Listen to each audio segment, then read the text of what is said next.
Welcome to this Breaking Explainer. We are looking at something truly unprecedented from OpenAI today, a new feature that is going to fundamentally shift our relationship with artificial intelligence. This isn't just another minor app update, folks. It's a massive, structural change in how AI platforms handle user safety and real-world consequences. Let's get right into it. Historically, chatbots have been built as strictly passive tools, right? You ask a question, you get an answer. Simple. But OpenAI is shifting ChatGPT from a passive information retriever to an active safety monitor. They're effectively establishing an AI's new duty to warn. Which brings us to the announcement itself. OpenAI is rolling out a brand new safety setting for adult users, and it's called Trusted Contact.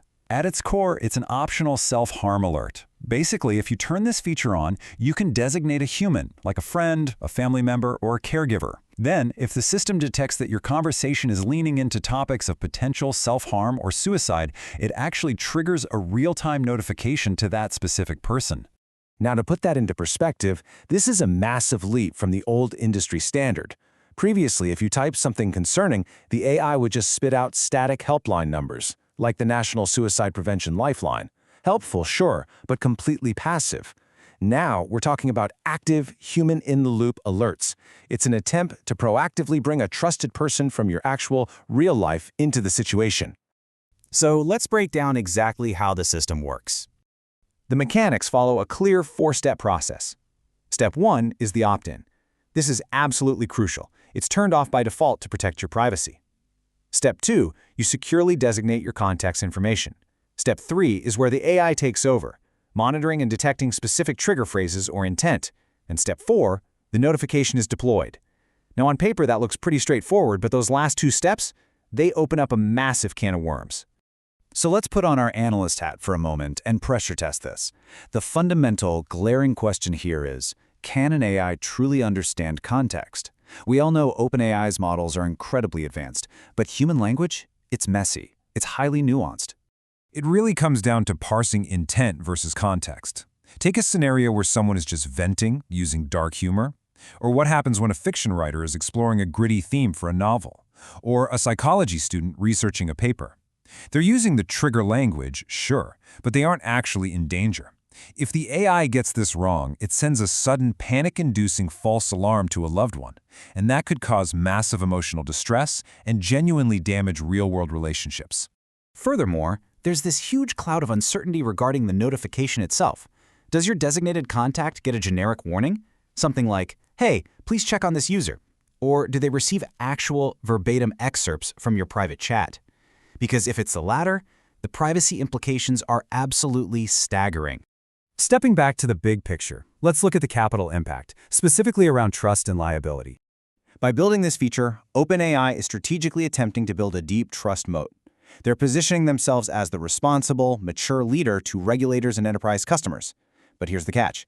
This instantly forces competitors like Google's Gemini and Anthropic's Claude to match these new standards. Very soon, users and lawmakers are going to start knocking on their doors asking, hey, where is your trusted contact feature? But taking the lead comes at a steep price. Welcome to the new liability trap.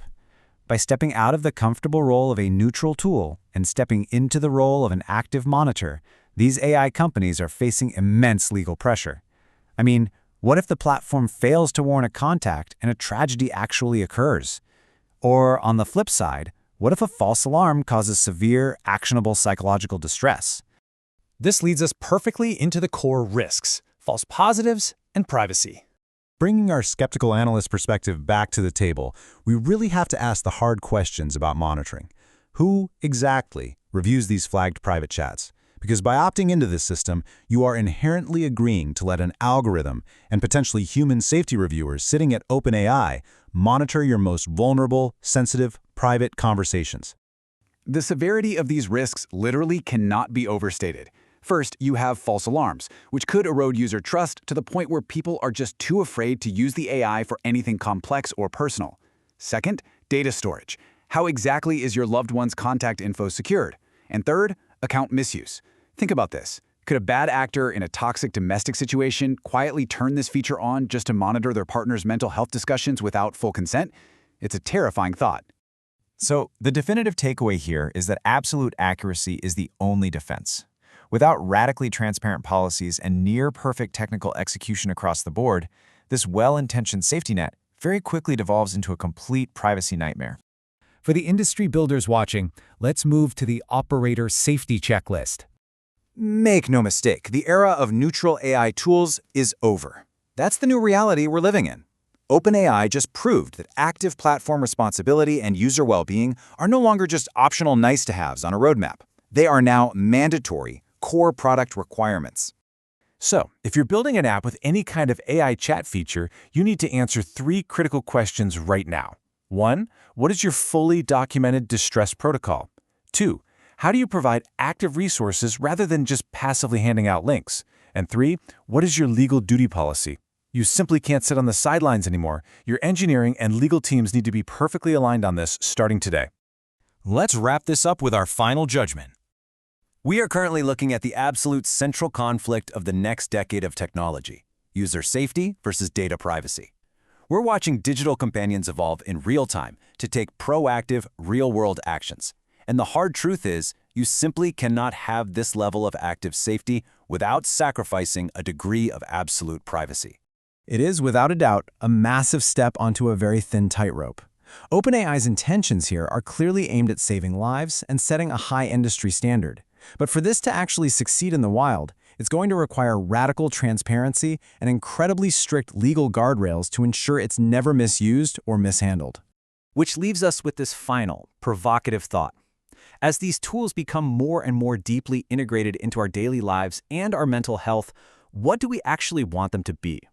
Must AI platforms act like therapists with a strict duty to warn, or should they remain neutral, private tools that protect our data at all costs?